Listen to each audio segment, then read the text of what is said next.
How can anyone, whether they want to work in a language school or privately from their own laptop anywhere in the world, create a rewarding and impactful career teaching English as a second language, even if they are just starting out or have no teaching experience or ability?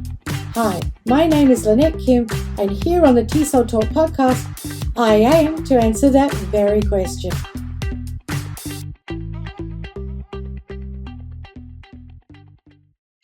Teaching with flashcards is a must for beginner level students, particularly children, but even they can be used with adults.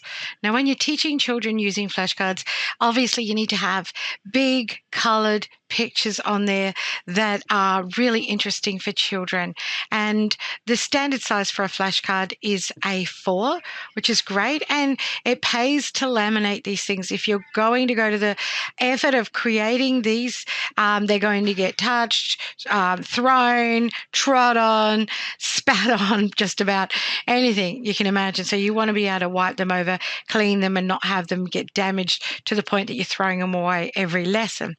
Now, with flashcards, you don't want the item on the flashcard, the piece of vocabulary the picture's representing, to be too distracting. So don't have unrealistic things like purple lions and green elephants. Just stick to them being normal. Try not to have, if you're doing creatures, don't have them doing things like sitting, dancing, just have them standing, looking normal for animals and things like this, because otherwise it can confuse students as well, so they can notice an action happening. Flashcards also should have the picture on one side and ideally the word on the opposite side, so that you can turn them backwards and forwards when you're teaching vocabulary.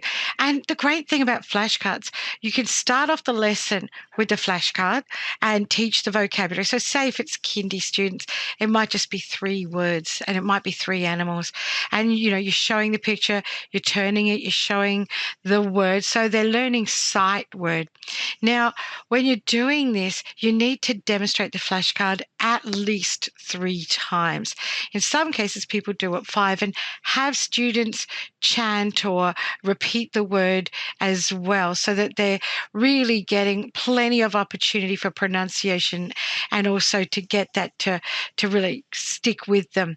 Now, the other thing that flashcards are great for is playing games as some of the tasks in the lesson. So you might start with the flashcard to introduce the items and vocabulary, but after you play games and do different things, or have realia, have toys that represent the animals or whatever the words are.